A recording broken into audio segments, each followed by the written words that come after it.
Alright, so, you know what a fight is, right?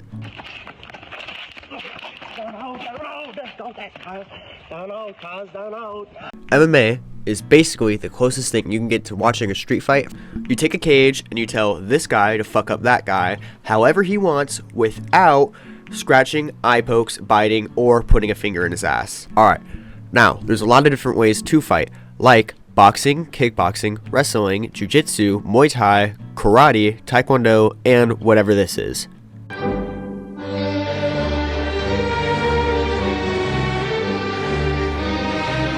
But, like the name implies, you take all of that shit and you mix it together the most efficient way you can to beat some ass. Rules. Alright, like I said earlier, no stinky fingers, no grabbing the dick, no scratching, no biting, no eye pokes. There's some more obscure rules, but you don't really have to worry about those. That's about it for what you can't do. Alright, the fights are 3 5-minute rounds if you're a loser, or 5 5-minute rounds for a total of 25 minutes if you're a champion of the world, or just a really cool guy that gets his own main event. Also, just like other professional sports like football, basketball, baseball, there isn't just one professional organization. There's plenty. It isn't just the UFC. Also, just like other sports, there's one big organization that rules over the majority of the sport. But there's also smaller organizations that are just as fun, like One Championship, Cage Warriors, Bellator, and some more like these. Disclaimer. Some organizations might have different rules, like they allow kicking the head on the ground and stuff like that, but generally, it's all the same.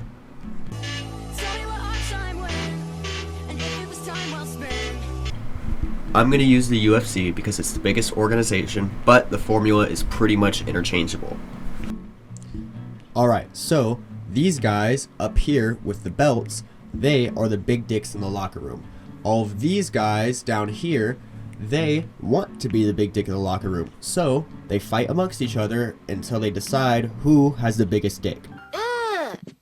Nigga, you gay. You might ask yourself, how am I supposed to get into this? But first, before I explain how, let me explain the rules and how fighting works, just that way you're not bored when you watch.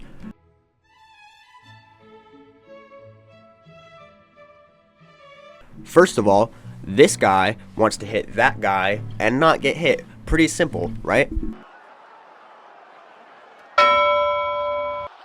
If he knocks him out, that's great. But the game is pretty much hit and not get hit. Now, wrestling can be pretty boring if you don't know what you're looking at. So, here's the essentials. You do not want to get taken down. But it's typically easier to submit or almost submit or hit the guy on bottom more than it is to hit the guy on top. Alright?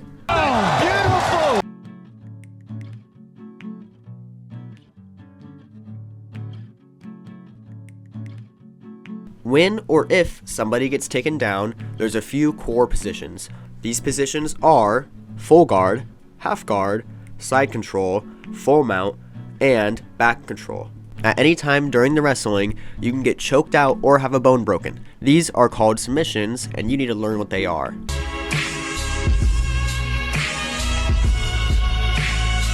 Alright, so I rewatched this clip. I'm currently editing the video, and I don't think I did very well explaining, so I'm going to go over it in a voiceover. There are a few common submissions to get, but then there are also some uncommon and more rare ones. But a submission at the end of the day still makes someone tap, and that's all you're really looking for. The common ones are a rear naked choke, a guillotine, a triangle, a darce, a kimura or Americana, basically the same submission, just whichever way it's facing, and a arm bar. Then there are really rare ones like twisters, knee bars, and spladles, or otherwise known as a banana split, and leg locks. That's about it for your submissions. There are a lot of submissions, more than I could name, but these are just the main ones and the ones that were on the top of my head. Alright, so now that you know what to look for and what makes sense in a fight, you know when to get excited. Oh my god, that guy's doing something that guy doesn't want him to do. So, now that you know what to look for, you know to get excited when one fighter is doing something another fighter doesn't want him to do. And even if they don't get a finish, the judges will score it at the end of the fight and basically determine who got their way most of the time and who did more damage most of the time. Alright, here's how it works. This is the judge's name. There's 3 different judges and they all get their own scorecard. They score each round individually by whoever the winner was and whoever the loser was. The points work like this. 10 points is always given to the winner of the round unless they were deducted a point for stuff like kicking the nuts or just other illegal activities or fight rule illegal activities.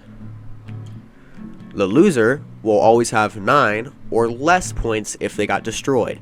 A 10-8 round means they didn't do shit to defend themselves the entire time and it was really close to getting stopped.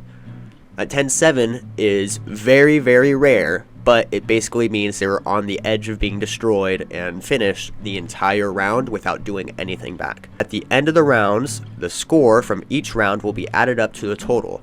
Like in this card right here, he won, Tai Tuivasa won every round, so he has 30 points total. Rosenstruck only got 27 points because he lost every round to a 10-9 decision, right? So if all judges got the same scorecard or all judges scored the same person as the winner, then it is a unanimous decision. If judges like this had one judge had a different winner than the other judges, then it's a split decision or majority decision. Nothing will change the fact that you're 5'5". Nothing will change the fact that you're fucking hideously ugly. You look 70. If you weren't in good shape, you'd look 70 years of age. You're fucking hideous and you're a cuck. Where do I watch the fights? There's a lot of different places to watch the fights, legally and illegally. You could buy the pay-per-view or get UFC Fight Pass if you want. But all the main numbered cards are pay-per-views and you have to pay money to watch them, unless you illegally stream them. There's a lot of different media sources too, like on YouTube, there's news channels and YouTubers dedicated just to talking about MMA. I can't teach you all of it, but what I can tell you is if you watch at least the main fights on a card and watch some YouTubes here and there, your information will build and you'll start to understand the sport as a whole. Now, I know maybe not everything I said made a lot of sense, but just try to watch as much as you can, watch YouTubers, and over time, you'll start to understand everything and it'll all come together. I hope you enjoy the fights. I hope you enjoy MMA. Have a great day. Bye-bye.